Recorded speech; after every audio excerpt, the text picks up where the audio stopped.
রাস্তার কাজে শুভ সূচনা করলেন করণদিঘির কান্ডারি তথা বিধায়ক গৌতম পাল। উত্তর দিনাজপুর জেলার করণদিঘি বিধানসভা রসাখোয়া 2 নম্বর গ্রাম পঞ্চায়েতের অন্তর্গত হারিয়া কবরস্থান থেকে হলদিয়া কবরস্থান পর্যন্ত দীর্ঘ 1 কিলোমিটার রাস্তার পিসিসি ঢালাই কাজের শুভ সূচনা করলেন করণদিঘির বিধায়ক গৌতম পাল।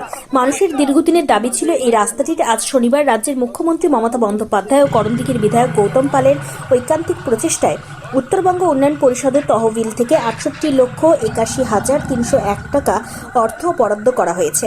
উপস্থিত ছিলেন করণদিঘির বিধায়ক গৌতম পাল, 14 নম্বর জেলা পরিষদের সদস্যের প্রতিনিধি কৃষ্ণ সিংহ, কামরুজ্জামান সভাপতি ও অবজারভার, হাফিজুল ইকবাল বিশিষ্ট সমাজসেবী, প্রধান উপপ্রধান, অঞ্চল প্রেসিডেন্ট, সমস্ত মেম্বার সহ তৃণমূলের কর্মী সমর্থকরা।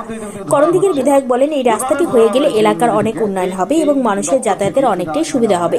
আরও কি বললেন শুনে নেব। করণদিঘি বিধানসভার অন্তর্গত রসাখোয়া 2 নম্বর গ্রাম পঞ্চায়েতের অধীন হারিয়া সংসদে হারিয়া কবরস্থান থেকে হলদিয়া কবরস্থান 1 কিলোমিটার পিসিসি রাস্তা উত্তরবঙ্গ উন্নয়ন দপ্তরের আর্থিক সহায়তায় প্রায় 70 লক্ষ টাকা দিয়ে এই রাস্তার কাজ নির্মাণ কাজের আজকে শুরু হলো। তারই আজকে উদ্বোধন ছিল। এই রাস্তাতে যাতায়াত করে কত মানুষ এখানে প্রায় হাজার হাজার মানুষ এখানে যাতায়াত করবে এবং মেন রোডে কানেক্টিং হয়ে যাবে। তাতে মানুষের দীর্ঘদিনের দাবি ছিল এই রাস্তার, এবং কাঁচা ছিল রাস্তাটা, মাটির রাস্তা ছিল, এটা কিন্তু এখন পাকা রাস্তা হয়ে যাবে। এই উদ্বোধনে আজকে আমাদের